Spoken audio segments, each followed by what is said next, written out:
నమస్తే TV 20 news కి స్వాగతం. బులెటిన్ లో ముందుగా హెడ్లైన్స్. త్రివేణి సంగమం వద్ద ప్రార్థనలు చేసిన రాష్ట్రపతి ద్రౌపది ముర్ము.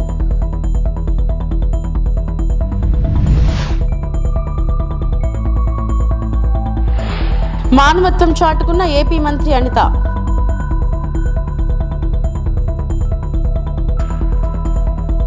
శ్రీవారి సేవలో ఏపీ రాష్ట్ర హైకోర్టు ప్రధాన న్యాయమూర్తి.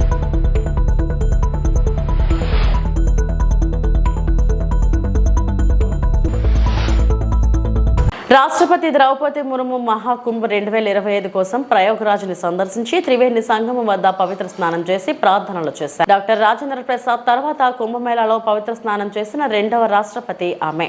महत्व को एक नई ऊंचाई मिली है। वहीं महाकुंभ में स्नान करने वालों की संख्या दिन प्रतिदिन नए रिकॉर्ड बना रही है। महाकुंभ में अब तक करीब 44 करोड़ लोगों ने स्नान किया। राष्ट्रपति द्रौपदी मुर्मू ने त्रिवेणी संगम पर मां गंगा की आरती की। इस मौके पर उत्तर प्रदेश की राज्यपाल आनंदीबेन पटेल और मुख्यमंत्री योगी आदित्यनाथ समेत कई विशिष्ट लोग उपस्थित थे।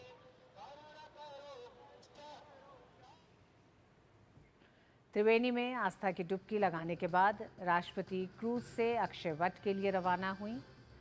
इस दौरान उन्होंने गंगा में प्रवासी पक्षियों को दाना खिलाया।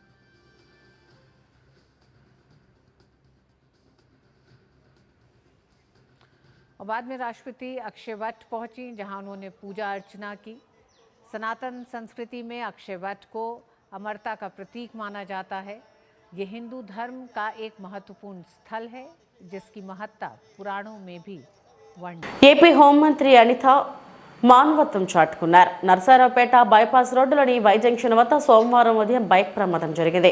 ఈ ప్రమాదంలో ఓ యువతికి గాయాలయ్యాయి. అదే మార్గంలో శ్రీశైలం పర్యటనకు వెళ్తున్న మంత్రి అనిత దీన్ని గమనించి తన కాన్వాయ్ను ఆపారు.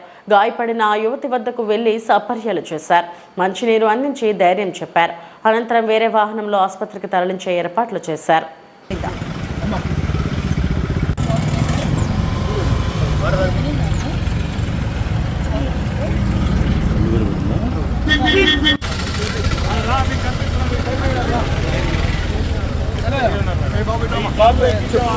ఆంధ్రప్రదేశ్ రాష్ట్ర హైకోర్టు ప్రధాన న్యాయమూర్తి ధీరజ్ సింగ్ ఠాకూర్ కుటుంబ సభ్యులతో కలిసి సోమవారం ఉదయం నైవేద్య విరామ సమయంలో శ్రీ వెంకటేశ్వర స్వామి వారిని దర్శించి మొక్కులు చెల్లించుకున్నారు. ముందుగా ఆలయ ముఖద్వారం వద్ద సీజేకు టీటీడీ అదనపు ఈవో వెంకయ్య చౌదరి స్వాగతం పలికి దర్శన ఏర్పాట్లు చేశారు. దర్శనం అనంతరం రంగనాయక మండపంలో ఆయనకు వేద పండితులు వేదాశీర్వచనం చేయగా అదనపు ఈవో తీర్థ ప్రసాదాలను అందజేశారు.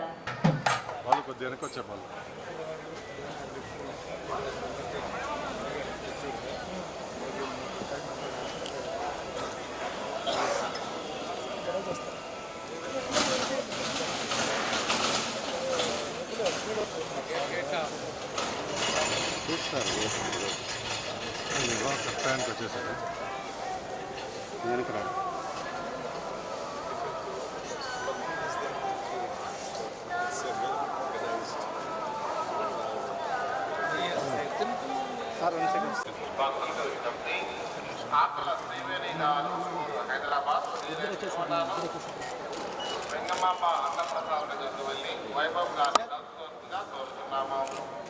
ఆకుల త్రివేణి గారు హైదరాబాద్ వెంగమాంబ అన్నప్రసాదం వెళ్ళి వైభవ్ గారిని కలుసుకొచ్చుగా కోరుతున్నాము.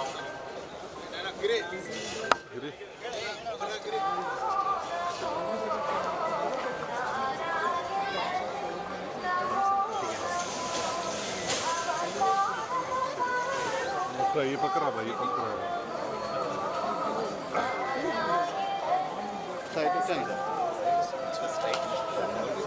వాళ్ళు అట్టలుతున్నా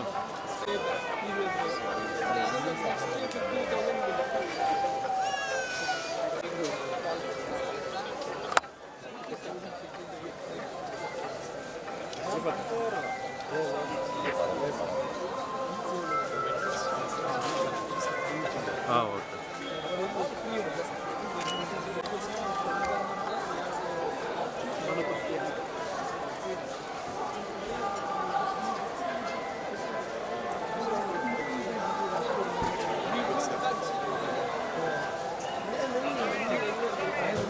ఉభయ గోదావరి గ్రాడ్యుయేట్స్ ఎమ్మెల్సీ అభ్యర్థిగా అంబేద్కర్ కోనసీమ జిల్లాకు చెందిన రాయుడు శ్రీనివాస్ ఈరోజు కలెక్టరేట్లో జిల్లా కలెక్టరేట్ వెట్రి సెల్వికి నామినేషన్ దాఖలు చేశారు.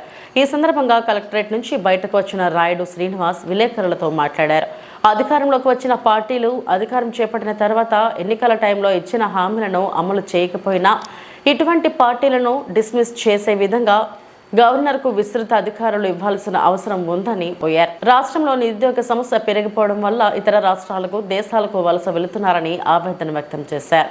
సమాజంలో అన్ని వర్గాల సమస్యలను పరిష్కరించేందుకు ఎమ్మెల్సీ అభ్యర్థిగా పోటీ చేస్తున్నానని తనకు మొదటి ప్రాధాన్యత ఓటు వేసి గెలిపించాల్సిందిగా కోరుతున్నారు.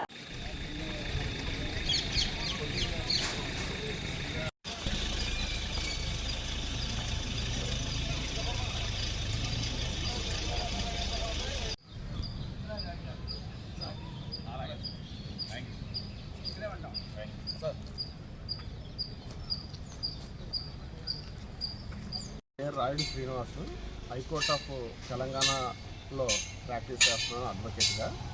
ఈ రోజున సమాజంలోని ఎన్ని రాజకీయ పార్టీలు వచ్చినా కానీ హామీలు ఇస్తున్నారు తప్ప వాళ్ళు ఏ విధమైనటువంటి హామీలు నెరవేర్చట్లేదు. ఈ రోజున నిరుద్యోగుల తరఫున నేను నామినేషన్ చేస్తున్నాను. ఇక్కడికి వచ్చే ప్రధాన ఉద్దేశం ఏంటంటే, ఎమ్మెల్సీగా చేసే ఉద్దేశం ఏంటంటే, రాష్ట్రంలో నిరుద్యోగ యువత చాలా దారుణమైన పరిస్థితిలో ఉంది.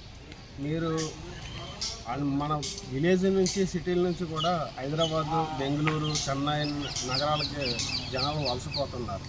ఇక్కడ ఏ ప్రభుత్వం వచ్చినా నిరుద్యోగులు పట్టించుకోవట్లేదు. నేను 4 టర్ముల నుంచి కూడా ఎమ్మెల్సీకి ఓటేయడం జరిగింది. గెలిచిన ఏ ఒక్క నాయకుడు కూడా ప్రజల సమస్యలు కానీ, నిరుద్యోగ సమస్యలు కానీ, ఉద్యోగుల సమస్యలు కానీ పట్టించుకోలేదు. అందుకేంటంటే నా ప్రధాన ఉద్దేశం ఏంటంటే, ఎన్నికల మేనిఫెస్టోలో ఇచ్చిన హామీని ఏ పార్టీ అయినా అధికారంలోకి వచ్చిన తర్వాత 6 నెలల్లో నెరవేర్చకపోతే ఆ పార్టీ రద్దు అయిపోయే విధంగా గవర్నర్కు అధికారాలు ఇస్తూ భారత పార్లమెంట్లో విశాఖ నగరంలోని మాధుధారలో కొలువైన మాధవస్వామి, వేణుగోపాల స్వామి ఆలయాల్లో కళ్యాణ మహోత్సవాలు అంగరంగ వైభవంగా నిర్వహించారు. సింహాచలం అనుబంధ ఆలయాలుగా గుర్తింపు పొందిన ఈ ఆలయాల్లో ప్రతి ఏటా భీష్మ ఏకాదశి పర్వదినం రోజు కళ్యాణ మహోత్సవాలు నిర్వహించడం ఆనవాయితీగా వస్తుంది. ఈ నేపథ్యంలోనే సింహాచలం ఆలయానికి చెందిన అర్చక స్వాములు, సిబ్బంది ఆయా ఉత్సవాలను అంగరంగ వైభవంగా జరిపించారు. తొలుత మాధవస్వామి ఉత్సవమూర్తులను సర్వంగా సుందరంగా తీర్చిదిద్ది కళ్యాణ వేదికపై ఆసీనులను చేశారు. ఆ తర్వాత విశ్వక్సేన, పుణ్యహవచనం, ఆరాధన, కంకరధారణ, నూతన యజ్ఞోపవితం, జీలకర్ర బెల్లం, మాంగళ్యధారణ, తలంబరాలు ప్రక్రియలను శాస్త్రోక్తంగా నిర్వహించారు. నిత్య కళ్యాణంలో పాల్గొన్న భక్తులందరికీ ఆలయ వర్గాలు తీర్థ ప్రసాదాలను అందజేశారు.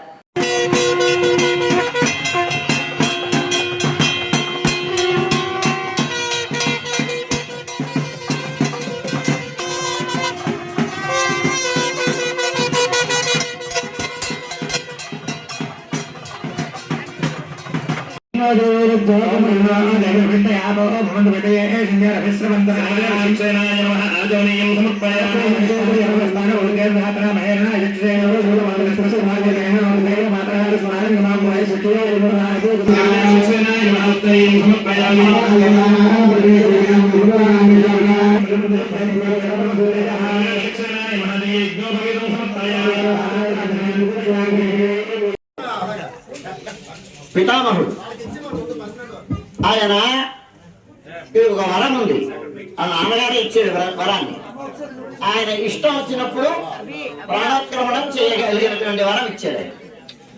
ఆయన ఎప్పుడు కోరుకుంటే అప్పుడే మరణం వస్తుంది అది. అందుకోసమని ఉత్తరాయణం వచ్చేంత వరకు ఆయన ప్రాణాన్ని వదలకుండా ఉన్నాడు, అంపశయ్య మీద ఉన్నాడు. 58 రోజుల పాటు ఉన్నాడు ఆయన అంపశయ్య మీద.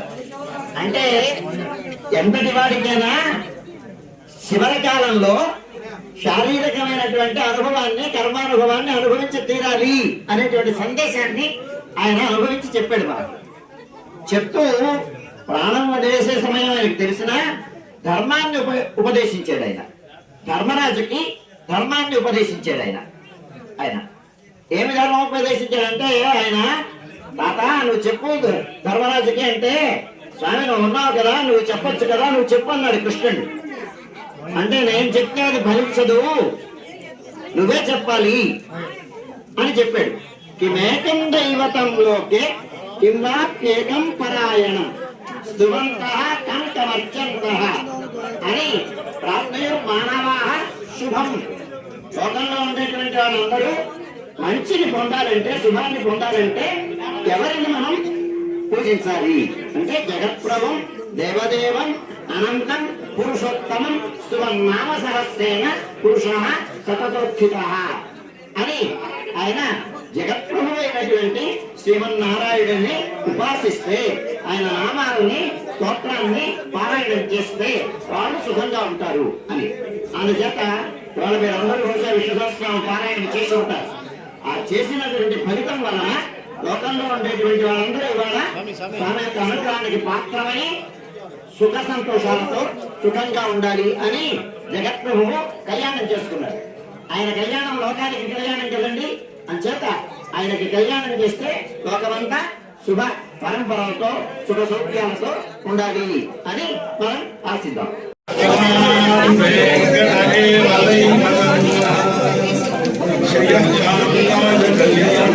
ఆంధ్రప్రదేశ్ రాష్ట్ర డీజీపీ హరీష్ కుమార్ గుప్తా విశాఖ నగర పోలీస్ కమిషనర్ డాక్టర్ శంకప్రతాప్ బాగ్చితో కలిసి విశాఖపట్నం కమిషనరేట్ పరిధిలో గల పోలీస్ అధికారులతో సమీక్షా సమావేశం నిర్వహించారు. ఈ రోజు సాయంత్రం నగర పోలీస్ కాన్ఫరెన్స్ హాల్ నందు నిర్వహించిన ఈ సమీక్షా సమావేశంలో సిపి డీజీపీకి నగర కమిషనరేట్ పరిధిలో చేపడుతున్న పోలీసింగ్ విధానాన్ని, law and order, crime, traffic విభాగాల పనితీరులను, వాటి గణనాంకాలతో పాటుగా పీపీటీ ద్వారా వివరించారు. ఈ సందర్భంగా డీజీపీ మాట్లాడుతూ ముందుగా నగర పోలీస్ కమిషనరేట్ పనితీరును అభినందించారు. అనంతరం నగరంలో ముఖ్యంగా పోలీసింగ్ మరింత సమర్థవంతంగా నిర్వహించాలని, పోలీస్ శాఖ మంచి ఇన్ఫ్రాస్ట్రక్చర్ కలిగి ఉండాలని సూచించారు. విశాఖ నగరంలో క్రైమ్ పెరిగితే ఉపేక్షించేదే లేదని, డ్రగ్స్, ఇతర మాదక ద్రవ్యాలు రవాణా వినియోగంపై ఉక్కుపాదం మోపాలని, నగరంలో రౌడీజంలకు తావు లేకుండా చూడాలని డీజీపీ ఆదేశించారు. అనంతరం అధికారుల నుండి ఏమైనా గ్రీవెన్స్ ఉంటే తెలుపమని కోరగా అధికారులు తమ అర్జీలు సమర్పించారు.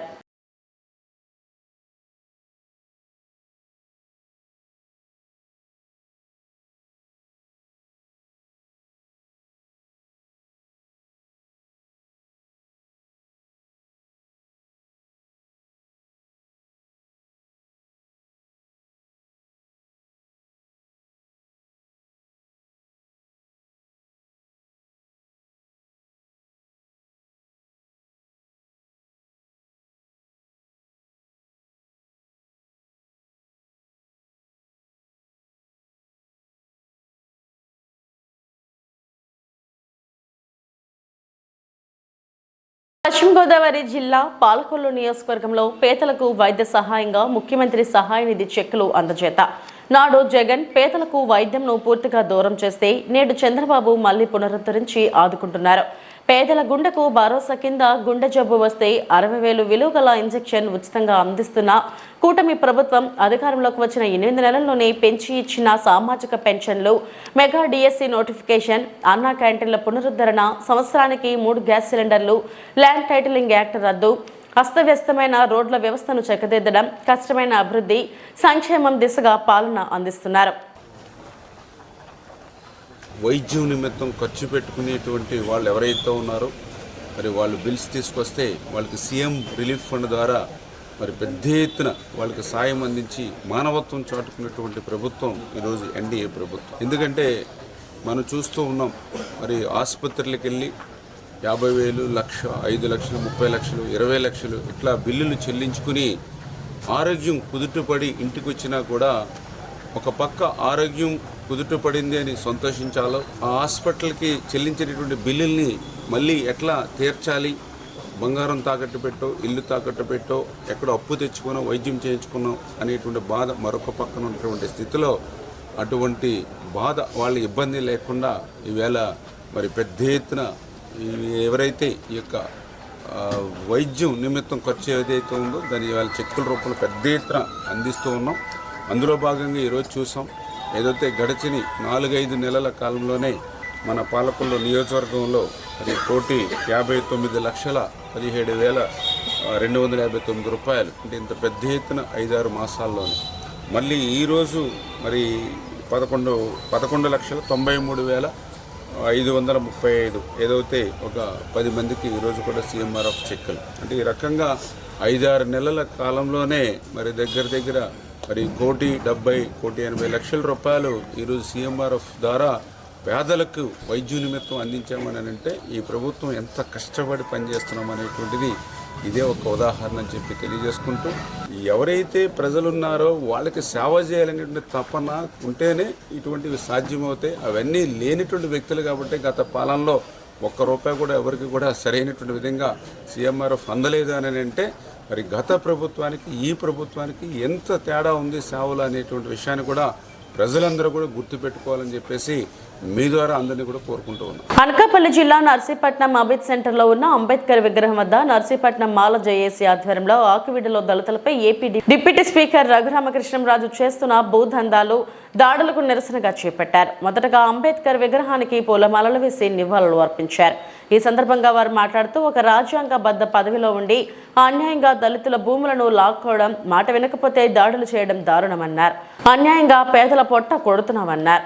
మీరు దళితుల జోలుకొస్తే ఊరుకునేదే లేదన్నారు. తక్షణమే దళితులకు క్షమాపణలు చెప్పి వారి భూములు వారికి ఇవ్వాలని, లేని పక్షంలో రాష్ట్ర వ్యాప్తంగా పెద్ద ఎత్తున పోరాటం చేస్తామని హెచ్చరించారు. కార్యక్రమంలో నర్సీపట్నం నియోజకవర్గం Bahujan Samaj party convener Botta Nagaraju, Bheemarao party Anakapalli జిల్లా పార్టీ అధ్యక్షులు నేతల నాగేశ్వరరావు, అంబేద్కర్ ఇండియా మిషన్ అనకాపల్లి జిల్లా కో కన్వీనర్ సాల్మన్ రాజు తదితరులు పాల్గొన్నారు. బహుజన బొట్ట నాగరాజు, నేను బీఎస్పీ పార్టీ అనకాపల్లి జిల్లా ఇన్ఛార్జిగా పనిచేస్తూ ఉన్నాను. ఈరోజు ఆకివీడులో రఘురామరాజును చాలా విచ్చలవిడిగా రాజ్యాంగాన్ని దుర్వినియోగం చేస్తూ ఉన్నాం. కాబట్టి ఇది సరైన పద్ధతి కాదని చెప్పేసి మేము బీఎస్పీ పార్టీగా ఖండిస్తూ ఉన్నాం. అంటే నీకు ఈ రాజ్యాంగం అంటే నీకు లెక్కలేదు, అంబేద్కర్ లెక్కలేదు. నువ్వు గతంలో కూడా అంబేద్కర్ ఫోటో ఉన్న బ్యానర్ను తొలగించి తప్పు చేసావు. అలాగే ఈరోజు మా సోదరులైనటువంటి మా దళితుల భూములు నువ్వు నాటుకొని దానిపైన కూడా నువ్వు కోర్టులు సంపాదించాలని చెప్పేసి నువ్వు చూస్తూ ఉన్నావు. అలాంటి ఆటలు నీకు సాగమని చెప్పేసి చెప్తా ఉన్నావు. అంటే నీ దళితులు ఒకటే కాదు, బహుజనులుగా ఉన్నటువంటి ఎస్సీ ఎస్టీలు అందరూ కూడా మేమందరూ వాళ్ళకి మద్దతుగా ఉంటాం. అక్కడ ఈ ఆకులు ఏదైతే నువ్వు ఆ స్థలాన్ని కబ్జా చేయాలనుకున్నావో ఆ స్థలాన్ని కాపాడడం కోసం మేమందరం ఎంత దూరం వెళ్తామని చెప్పి చెప్తా ఉన్నాం. ఆల్రెడీ దానిపైన స్టే తెచ్చుకున్నా జర మా సోదరులకు నువ్వు నీ అధికారాన్ని అడ్డు పెట్టుకొని నువ్వు దాన్ని కబ్జా చేయాలని చూస్తా ఉన్నావు. అలాంటి చలవని చెప్పి చెప్తా ఉన్నావు. ఖబర్దార్ రఘురామరాజు అని చెప్తా ఉన్నాం. మేమందరం కూడా సంపూర్ణంగా బీఎస్పీ పార్టీ కానీ మిగతా బహుజన కులాలన్నీ కూడా ఈరోజు అక్కడ ఉన్నటువంటి ఆకువీడులో ఉన్నటువంటి ఆ భూ నిర్వాసితులు ఎవరెత్తున్నారో వాళ్ళందరికీ మద్దతుగా ఉంటామని చెప్పి చెప్తా ఉన్నాం. ఏదైతే నువ్వు ఈ దుర్మార్గం చర్యలు ఉన్నాయో నువ్వు వెనక తీసుకొని బహిరంగ సమాపణ చెప్పాలని చెప్పేసి కూడా మేము బీఎస్పీ పార్టీ తరఫున డిమాండ్ చేస్తా ఉన్నాం. లేని పక్షంలో నువ్వు తీవ్ర పరిణామాలు ఎదుర్కొంటావు అని చెప్పేసి కూడా హెచ్చరిస్తా ఉన్నాం. జై భీమ్, జై భారత్. శ్రీశైలం మహాక్షేత్రంలో ఈ నెల 19 నుంచి మహాశివరాత్రి బ్రహ్మోత్సవాలు ప్రారంభం కానున్న నేపథ్యంలో ఏపీ మంత్రుల బృందం శ్రీశైలంలో మహాశివరాత్రి బ్రహ్మోత్సవాల ఏర్పాట్లపై సమీక్షా సమావేశం నిర్వహించనున్నారు. ఈ నెల 26న మహాశివరాత్రి పర్వదినం కావడంతో ఏపీ సీఎం చంద్రబాబు నాయుడు రాష్ట్ర ప్రభుత్వం తరపున శ్రీ భ్రమరాంబ సమేత మల్లికార్జున స్వామివారికి పట్టు వస్త్రాలు సమర్పించనున్నారు. అయితే రాష్ట్ర ప్రభుత్వం తరపున గడిచిన కాలంలో మహాశివరాత్రి బ్రహ్మోత్సవాలకు శ్రీశైలం శ్రీ స్వామి అమ్మవారికి మంత్రి స్థాయిలో కానీ స్థానిక ఎమ్మెల్యేలు స్వామి అమ్మవారికి ప్రభుత్వం తరపున పట్టు వస్త్రాలు సమర్పించేవారు. అయితే ఈ మహాశివరాత్రి బ్రహ్మోత్సవాలలో స్వయంగా ఏపీ సీఎం చంద్రబాబు స్వామి అమ్మవారికి ఈ నెల 23న పట్టు వస్త్రాలు సమర్పించేందుకు శ్రీశైలం రావడం రాష్ట్రానికి శుభసూచకంగా అర్చకులు, వేద పండితులు, స్థానికులు, అధికారులు భావిస్తున్నారు. ఈ నేపథ్యంలో ముఖ్యమంత్రి పర్యటనలో భాగంగా భక్తుల ఏర్పాట్లు, శ్రీశైలం దేవస్థానం అభివృద్ధి, భద్రతాపరమైన అంశాలపై ఏపీ మంత్రుల బృందం శ్రీశైలంలో సమీక్ష సమావేశం నిర్వహిస్తున్నట్టు అధికారులు తెలిపారు. నేడు మధ్యాహ్నం 3 గంటల సమయంలో జిల్లా అధికారులు, మంత్రులు పయ్యావుల కేశవ్, ఆనం రామనారాయణ రెడ్డి, అనగాని సత్యప్రసాద్, హోంశాఖ మంత్రి అనిత, ఎన్ఎండి ఫారూక్, బీసీ జనార్దన్ రెడ్డిలతో పాటు Srisailam MLA Budda Rajasekhar Reddy, MP Sabari, Nandyal collector Rajakumari తదితరులు హాజరయ్యారు.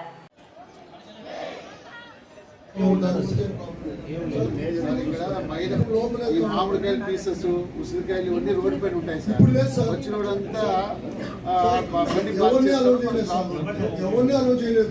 ఒక్కటి కూడా ఉసిరికాయలు కానీ రోడ్డు మీద మన ఎమ్మెల్యే లేకపోయినా కూడా కనీసం వేసన పెంచండి. అప్పుడు పెద్దగా చెట్లు పోవు. రూట్ పార్కింగ్ లేకపోయినా కూడా కనీసం వేసన పెంచండి. అప్పుడు పెద్దగా చెట్లు పోవు. ఆ రోడ్డు ఒక హాఫ్ మీటర్ పెంచితే చాలు సార్. అంత మించి ఏం చేస్తాం? అదే మట్టి మీద ఇప్పుడు అక్కడ అటెండెన్స్ చేసుకోవాలి కదా, సాక్షి దగ్గర అటెండెన్స్ కోసం పోతారు. అతను వచ్చి అటెండెన్స్ చేసుకుని బయటకు వచ్చి తీసుకొస్తున్నాము. ఫాస్ట్ ట్రాక్ తోటి నేను ట్యాగర్ చేసేసి అది చేస్తాను. నిన్న మేము నైట్ వచ్చేటప్పుడు 10 minutes నిలబడ్డాడు సార్. అతను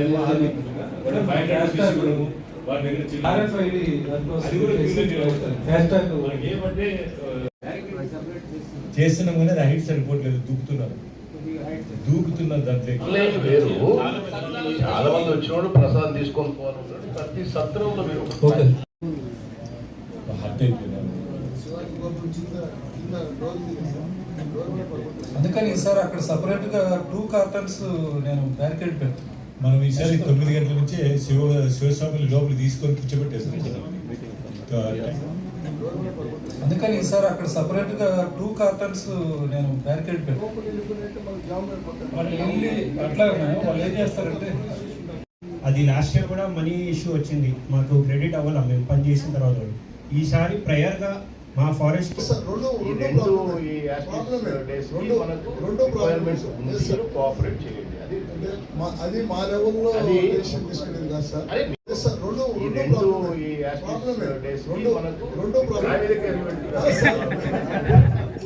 ఇప్పుడు వెలుగోడు నుంచి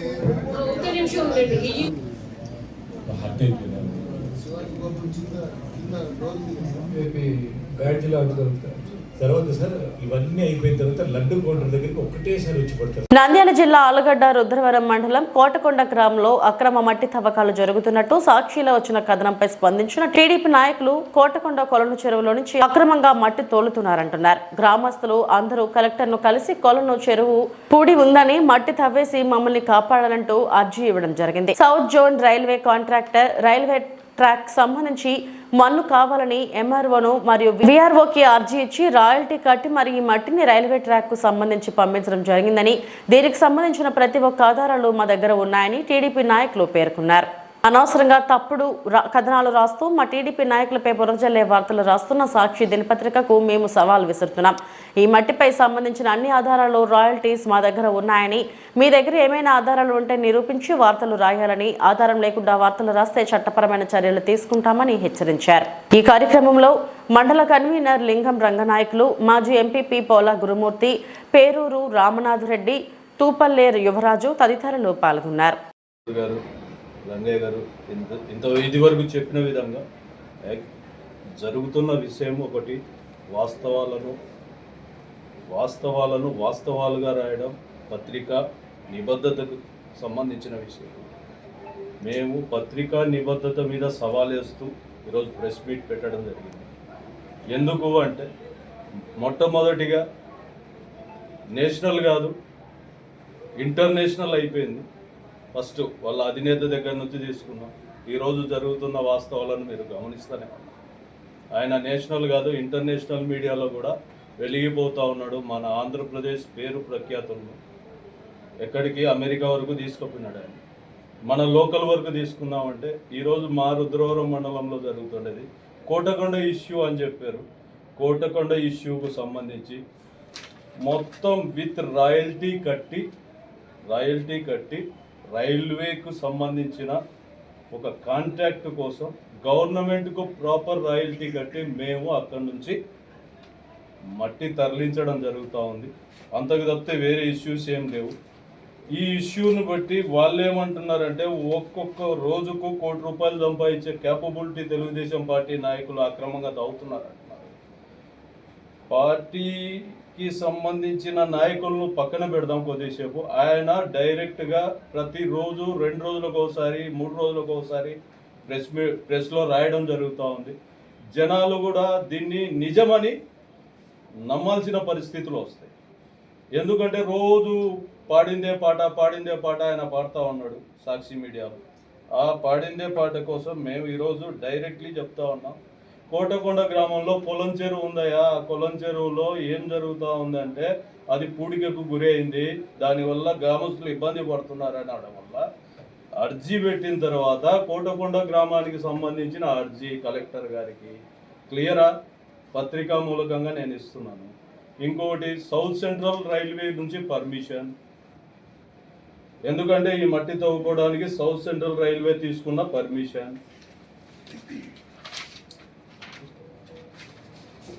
ఫస్ట్ నుంచి వెళ్దాం.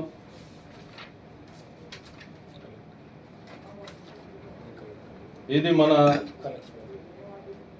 ఎగ్జిక్యూటివ్ ఇంజనీర్ గారు. ఓకేనా, మళ్ళీ వెళ్దాం. కొద్దిగా ముందరికి వెళ్తే మన కలెక్టర్ గారికి గ్రామస్తులు దీన్ని పెట్టుకున్న అర్జీ ప్రకారం దీన్ని తవ్వుకోవడానికి పర్మిషన్ ఇచ్చారు. మూడవది మండలానికి అధినేత అయిన ఎంఆర్ఓ గారు ఇచ్చిన పర్మిషన్. కరెక్టా కాదు? మరి రెవెన్యూ డిపార్ట్మెంట్కు సంబంధించి మండలానికి ఆయనే ముఖ్య వ్యక్తి, ఎవరైనా ఛాలెంజ్ చేయొచ్చు. ఇక అక్రమ రవాణా గురించి మాట్లాడుకుందామా? ఎవరైనా రావచ్చు. ఈరోజు చెప్తా ఉన్న అక్రమ రవాణా గురించి మాట్లాడే వ్యక్తులు ఎవరైనా రావచ్చు. ఈరోజు డిబేట్ వేస్తారు. మా తాత తండ్రులు సంపాదించిన సొంత భూమిలోనే మట్టి తవ్వి అక్రమంగా వీళ్ళ గవర్నమెంట్లోనే, ఎవరి గవర్నమెంట్లో, వైఎస్ఆర్సీపీ గవర్నమెంట్లోనే స్ట్రైక్ చేసిన వ్యక్తిని నా సొంత భూమి తవ్వారు. ఇప్పుడు కూడా అట్లే ఉన్నాయి. మీకు కావాలంటే పత్రికా మూలకంగా మీడియాకు పబ్లిక్గా చూపించగలను. నేను ఛాలెంజ్ చేస్తూ ఉన్నా. మా విలేజ్లోనే మా సొంత భూములు తవ్వుతూ ఉన్నారని ప్రతిపక్షంలో ఉన్నప్పుడు ప్రజెంట్ మా ఎమ్మెల్యే గారిని, అప్పుడు ప్రతిపక్షంలో ఉన్నారు, ఆమెను తీసుకుపోయి చూపించారు. అమ్మాయి ఇవి మా సొంత భూములు, పట్టాలు ఉన్నాయి, కానీ అక్రమంగా తవ్వారు. ఈ మండలం అంతా అక్రమంగా తవ్విన వ్యక్తులు మీ పక్కన పెట్టుకొని ఇదేందా రోజు పొద్దున్న లేస్తే బురద చల్లడం, ఇంకో విషయం, ఎక్స్పెషల్ విషయం చెప్పమంటావా? నాకు ఇంకొకరికి సంబంధం లేని విషయాలు, వాళ్ళ పార్టీకి సంబంధించిన వ్యక్తులు ఏది చెప్పినా రాయగల క్యాపబిలిటీ సాక్షి మీడియాకు ఉంది. ఎందుకుందో తెలుసా? నా పర్సనల్ చెప్తాను. నేను కొద్ది రోజుల కిందట ఏ పార్టీకి సంబంధించిన వ్యక్తిని కాదు, దేశానికి సంబంధించిన వ్యక్తిని, దేశంలో సైనికుడిని. ఆ టైంలో నేను ఉన్నది. కానీ నన్ను తెలుగుదేశం పార్టీ వ్యక్తి పలాని పొలాలు అక్రమంగా కొన్నాడని కూడా ఇదే సాక్షి మిత్రుడు, ఎక్కడ రుద్రవరం సాక్షి మిత్రులే రాసినారు. ఈరోజు నా ముందరికి రమ్మను, ఆయన ఎప్పుడైనా రమ్మను. ఇది అన్నారు కదా మా నాయకులు అక్రమంగా తవ్వారని, ఇగో మొత్తం విత్ ఆర్డర్స్తో సహా చూపిస్తావా? డాక్టర్ మధుసూదన్ రెడ్డి పాత్రికేయుల సమావేశంలో మాట్లాడుతూ, నిన్న మాట్లాడిన కత్తి శ్రావణి రెడ్డి ప్రెస్ మీట్లో మాట్లాడిన ప్రతి మాట అవాస్తవం అని చెప్పుకొచ్చారు. 1958లో కోర్టులో తీర్పు ఇచ్చారని, అదే స్థలాన్ని నేను 2008లో బుర్రా సుబ్బారావు నుండి కొనుగోలు చేశారని ఇప్పటికీ మా అనుభవంలో ఉందని పేర్కొన్నారు. అప్పటి ఆర్డీఓ శ్రీనివాసులతో 3 ROR సమావేశాలకు హాజరయ్యానని తెలిపారు. హద్దులు పాతుతున్న ఆమెపై 2022లో కేసు కూడా నమోదు చేశామని తెలిపారు. న్యాయ సలహాలు తీసుకుని ఆమెపై కోర్టుకు వెళతామని సూచించారు. నమస్కారం, నేను డాక్టర్ చిత్తులూరు మధుసూదన్ రావు, నా కొడుకు డాక్టర్ చిత్తులూరు మణిదీప్. నిన్న సూరజ్ గ్రాండ్లో కత్తి శ్రావణి రెడ్డి గారు నా మీద చేసినటువంటి ఆరోపణలు అవాస్తవాలని ఖండిస్తూ మీకు చెబుతున్నాను. ఆమె రైతు నగరం గ్రామంలో 110 అనే సర్వే నంబర్లో మా పూర్వీకులకు 1956లో దాన విక్రయం ద్వారా 5 ఎకరాల 61 సెంట్లు మాకు ఉంది. మేము ఎవరికి అమ్ముకోలేదు. ఆ స్థలాన్ని మధుసూదన్ రావు దౌర్జన్యం చేసి ఆయన అనుభవిస్తున్నాడు అనేది ఆరోపణ. ఈ విషయంలో ఆమె చెప్పిన 56వ సంవత్సరంలో దాన విక్రయం కరెక్ట్. ఆ దాన విక్రయం ద్వారా వాళ్ళ పూర్వీకులైనటువంటి కత్తి వీరారెడ్డి, పెద్ద వీరారెడ్డి, చిన్న వీరారెడ్డి 5 ఎకరాల 61 సెంట్లు చిట్టెపు అంకమ్మ ద్వారా దాన విక్రయం వచ్చింది. కానీ ఆమె చిట్టెపు అంకమ్మ దత్తపుత్రుడు బాలరెడ్డి వీళ్ళ అబ్బలకు, శ్రావణి అబ్బలకు కోర్టులో వివాదమయ్యి 58వ సంవత్సరంలో సెప్టెంబర్ 1958లో డిస్ట్రిక్ట్ కోర్టు డిక్రీ ఇచ్చింది.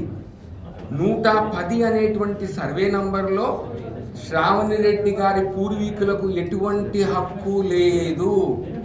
సో 58 తర్వాత శ్రావణి రెడ్డి పూర్వీకులు హక్కు లేనప్పుడు వాళ్ళు అమ్ముకునే దానికి వీలు లేదు. మా పూర్వీకులు అమ్మలేదు, మా పూర్వీకులు అమ్మలేదు, ఈసీలో తేలడం లేదు, వాళ్ళ పేరు లేదంటే వాళ్ళకి అమ్మేదానికి హక్కు లేనప్పుడు వాళ్ళు ఏముంటుంది? చిట్టెపు బాలరెడ్డి గారు ఆయనకు సంక్రమించిన మొత్తం 5 ఎకరాల 60 సెంట్లు అమ్మడం వల్ల ఒకరి ద్వారా మేము లింకు డాక్యుమెంట్లు నిజ నిర్ధారణకు, నిదర్శనకు లిఖితపూర్వకంగా డాక్యుమెంట్లు అన్నీ చూపిస్తూ నేను 2008లో ఆ స్థలాన్ని నేను కొనుక్కున్నాను. సర్వే ప్రకారం 4 ఎకరాల 2 సెంట్లు 110లో ఉంది. నాకు మిగిలిన అది కాకుండా కూడా ఇంకా 3 ఎకరాల 63 సెంట్లు మొత్తం మధుసూదన్ రావు ఫ్యామిలీకి రైతు నగరంలో 7 ఎకరాల 39 సెంట్లు ఉంది. ఆమె పోరాడుతున్నానని అనుకున్నది ఇదంతా పక్కన పెట్టేసి ఆమెకు తీర్పు విరుద్ధంగా వచ్చింది అన్న నెపంతో కోర్టుకు వేసేసింది. ఈరోజు అది కోర్టులో ఉంది, కోర్టులో నడుస్తుంది. కాబట్టి కోర్టులో ఉన్న దాన్ని ఆమె మళ్ళీ ఈ విధంగా పత్రికాముఖంగా చేయకూడదు. కోర్టు తీర్పుని నేను శిరసావహిస్తాను. కోర్టు ఏ తీర్పు ఇస్తే దాన్ని నేను బాధ్యతాయుతమైన భారతీయ పౌరుడిగా శిరసావహిస్తాను.